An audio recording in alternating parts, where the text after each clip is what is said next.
বলছি, কালকে আমি গ্রুপে স্যারের মেসেজটা দেখেছি। আর মাখতে হবে না। ও আমাকে কত মাখবি তুই? দেখ তোর পুরো পা, হাতে পায়ে মাখা হয়ে গেছে, গলায় মাখা হয়ে গেছে, করিও নি মাখা হয়ে গেছে, আর শেষ হয়ে গেছে মাখা। এমনি সহ্য করতে পারে না, ফোন করছি। কত মাখবি? হ্যাঁ এবার যেগুলো লেগেছে ওগুলো ভালো করে ডলে নে, গলাটা একটু মুখ মেখে নে ভালো করে, পায়েগুলো ভালো করে মেখে নে।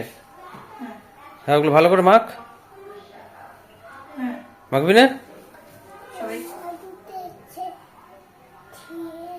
আচ্ছা আচ্ছা, সবাইকে জানাতে চাইছে সেটা। বাবা আমি সেই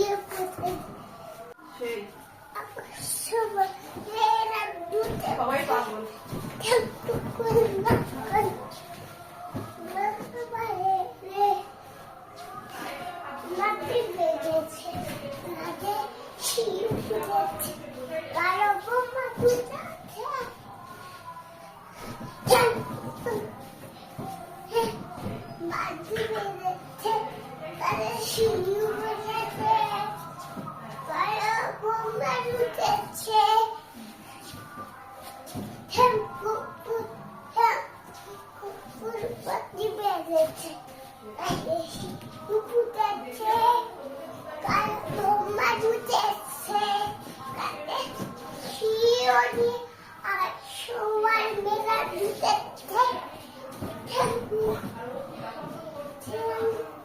Yeah.